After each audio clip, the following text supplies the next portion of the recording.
কোন শিক্ষিত এবং যোগ্য ব্যক্তি রাজ্যের ব্যর্থ মুখ্যমন্ত্রী মমতা বন্দ্যোপাধ্যায়ের সঙ্গ দিতে চাইছেন না।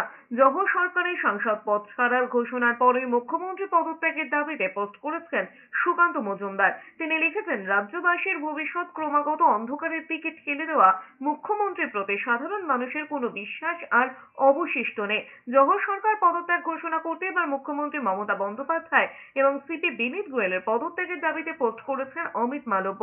তৃণমূল সরকারের লাগামহীন দুর্নীতির বিরুদ্ধে সরব হয়ে সাংসদ পদ ছাড়ছেন জোহর সরকার। আরজিকর মেডিকেলে ধর্ষণ খুনের তদন্ত নিয়েও প্রশ্ন তুলেছেন জোহর সরকার। মমতা বন্দ্যোপাধ্যায়ের উচিত এবার অন্তত পদত্যাগ করা। বিজেপির আইটি সেলের প্রধান অমিত মালব্য ধর্ষণ খুনের সব তথ্য প্রমাণ তিনি এবং তার পুলিশ কমিশনার নষ্ট করেছেন। পোস্টে লিখেছেন অমিত মালব্য, মমতা বন্দ্যোপাধ্যায় বিনীত গোয়েল পদত্যাগ না করলে স্বচ্ছ তদন্ত সম্ভব নয়। অপরাধ সংগঠিত হওয়ার পরে 72 ঘন্টার মধ্যে মুখ্যমন্ত্রী এবং সিপির ফোনের কল রেকর্ড জনসমক্ষে আনার দাবি জানিয়েছেন অমিত মালব্য।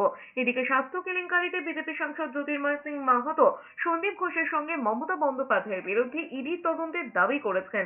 তিনি বলেছেন, বাংলার স্বাস্থ্য ক্ষেত্রে ব্যাপক দুর্নীতি ও ক্ষমতার অপব্যবহার হয়েছে।